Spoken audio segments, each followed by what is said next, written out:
Alors, les problèmes un peu pratiques maintenant. Quelles sont les contre-indications au vaccin? Alors, clairement, parce que là, c'est des choses vraiment importantes qu'il faut savoir.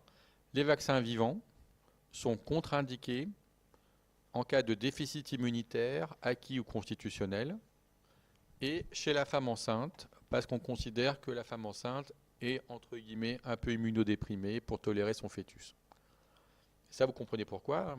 Il y a deux grands types de vaccins, vivants et vaccins inertes. Les vaccins vivants, il faut quand même avoir une petite réponse immunitaire pour pouvoir se défendre contre eux, même s'ils sont normalement peu pathogènes. Donc quelqu'un qui est immunodéprimé, il y a un risque.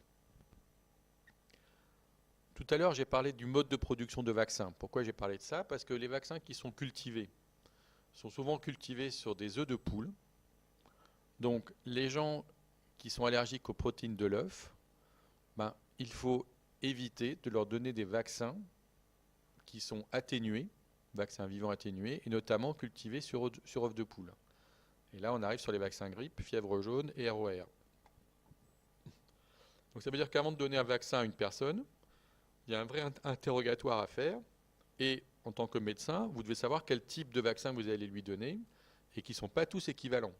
Contre la grippe, il y a des vaccins vivants atténués, pas en France, plutôt aux États-Unis et en Suisse, et des vaccins inertes. Ben, si vous avez une personne un peu immunodéprimée ou allergique ou allergique aux protéines de l'œuf, il ne faut pas lui donner un vaccin contre la grippe vivant.